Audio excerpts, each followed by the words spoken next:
Welcome to the program. I'm Mark Imperial. This segment's being brought to you by booksgrowbusiness.com. It's the place where busy professionals get their books done to educate consumers, grow their practices, and to leave a legacy. I'm doing a series of spotlights on remarkable business intermediaries, brokers, and M&A experts from across the country. And joining me on this segment is Joe Caffrey. He's the founder of Worldwide Business Brokers. Joe, welcome to the program. Well, thanks, Mark. Thanks for making time this afternoon. I appreciate it. Joe, tell us a little bit about your work and specifically, who are those types of clients that you specialize in helping? Well, we've been doing this since 2001, and we really started to zoom in and focus on a specific set of businesses. And those are businesses that are valued from between $250,000 and $25 million or so. Our sweet spot is about $500,000 to 5 or 10 million. One of the good things about our business at this point is there are so many businesses now coming to market in what we refer to as the silver tsunami. Baby boomers who own businesses are heading for the exits. And so for the next 10 to 15 years, there will be the proverbial tsunami breaking on the shores of business brokers. We're hoping that we have enough to handle the load. And on top of that, the whole inspiration for this series has been another sort of set of circumstances called the Great Resignation. And I hear that that's bringing more buyers into the market. How's that affected your industry, and has it motivated sellers? Tell me about it. Well, it has affected our industry. There are more sellers because baby boomers are heading for the exits, and there are more buyers. So there is a frenzy in the industry, and that frenzy will be impacted by interest rates, economic movement, pro or con, what the federal government determines is best, not only in our country, but Canada, the UK, Australia, anywhere where there is private property allowed and laws that protect that private property. We're seeing this throughout the world. We have operations in North, Central, and South America, as well as in the Middle Europe. So we see similar trends around the world in terms of the number of businesses coming to market and the people interested in buying them. So there's competition. So if you're a seller, there's a lot of businesses coming to market. So you have to recognize that you're competing with those other businesses. If you're a buyer, the same thing is true. There are a lot of buyers in the marketplace. Now, this fluctuates month to month, year to year. And there's a number of things that impact it, not least being interest rates, and not least being the qualifications of a buyer and the qualities of the business. But it's a great time to be in our business. And again, we've been doing this for 20 years. We like what we see now, and we like what we see ahead of us for the next 5 to 10 years. So sellers today, whether they're baby boomers, if they've been running their business for a long time, this may be the first time they're actually experiencing selling. So how informed are they? How prepared are they? What kind of questions do you get when they finally reach out to you, letting you know that they're interested in selling their business? Well, business owners generally are not very well informed about the process. And almost universally, they have an exaggerated opinion of the value of their business. So, arguably, the most critical aspect of the process of preparing to sell is getting a business valuation.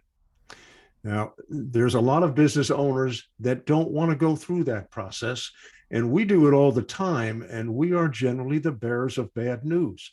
People think that their businesses, and they've spent 15 years building their business. They've spent a lot of money and a lot of time, sweat, and tears that they've invested into it. They've put a couple of kids through college. They have a nice little vacation house on the beach. All of this was provided by the business. And so they feel, not unreasonably, that their business is worth X. But when we do a valuation, we have to tell them, here's what similar businesses have sold for in your market. And this tells us what buyers will pay for that business, what buyers will pay for the cash flow that your business is generating. And so we are essentially the bearers of bad news. But it's critical that a business owner understand what his or her business is worth. Because if they don't, and they bring it on the market for 50 or 100% more than it's valued, it will never sell. And you talk about disillusionment, somebody who's been trying to sell their business for 3 or 4 years, either because it's priced too high or it's represented by the wrong type of a broker. You talk about disillusionment, that's the definition of it. So, before people get behind the eight ball and if they're considering selling their business, what advice would you give them as to how far in advance should they start planning and preparing that business for sale? And what are the kind of big things, if you can give us a 10,000-foot view, what do they have to really get in order to make that business sellable? Well, ideally, they start planning 3 to 5 years ahead of time. All right. So we want to make sure that they can situate their business so it's at its most attractive, not only in terms of earnings, but in terms of orderliness. So, first is a valuation. The question has got to be asked at some point: does this number provide you, Mr. or Ms. Owner, with the ability to do what's next? Do you plan to sail around the world with Larry Ellison? Do you plan on sitting on the back porch drinking mint juleps? Do you plan just to retire? Do you want to start another business? Do you need the funds from this business that you're selling to accomplish those things? People generally don't think along those lines. And as such, a sale at the 11th hour can go into the toilet because the seller sees what the bottom line is they're going to walk away from the deal with, and they realize that this is not enough. And so the deal gets scotched. But the worst part about it is a seller sells for less than they need. 5 years later, they're out of money. They need to know what the value is. They need to know whether or not that value will get them through whatever the next phase is. And then they need to be able to start preparing. One of the key aspects is their business orderly? If their bookkeeping looks like the result of a neutron bomb explosion, and that happens often, buyers are not going to be interested. You need to make it easy for the buyer to see what we're looking for and to make a decision. That requires orderly books. It requires good financials, and it requires clear financials. We can't see a whole lot of questions, because the more questions a buyer has, the more they're going to doubt the information they're getting.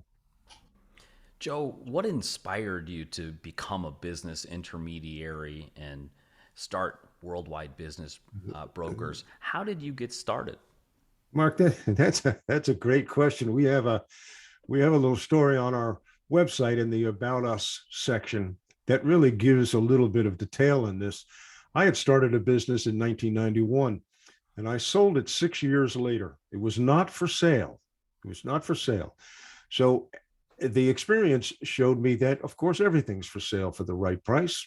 I took a few years off. I traveled fairly extensively, came back to the US, and I decided I wanted to buy a business. I needed to be productive, as most people do. And so I had my eye on one, and it was represented by a broker in one of the largest business brokerage franchises in the United States.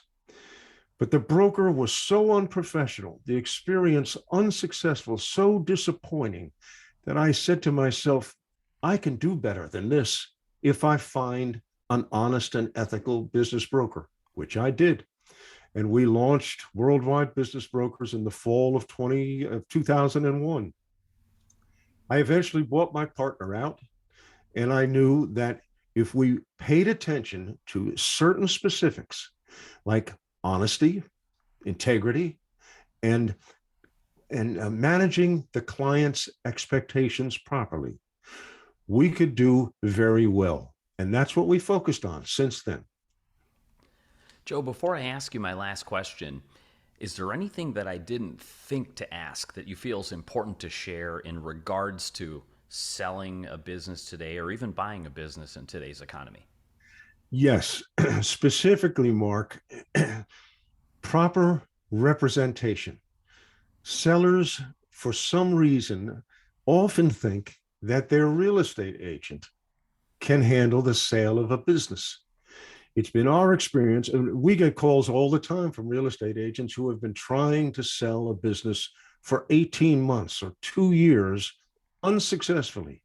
Real estate agents are very professional in their profession, but they're not trained to do a knee replacement any more than they're trained to value and sell a business. They sometimes think that they can do it. They go in and say, well, Mr. Owner, what would you like for your business?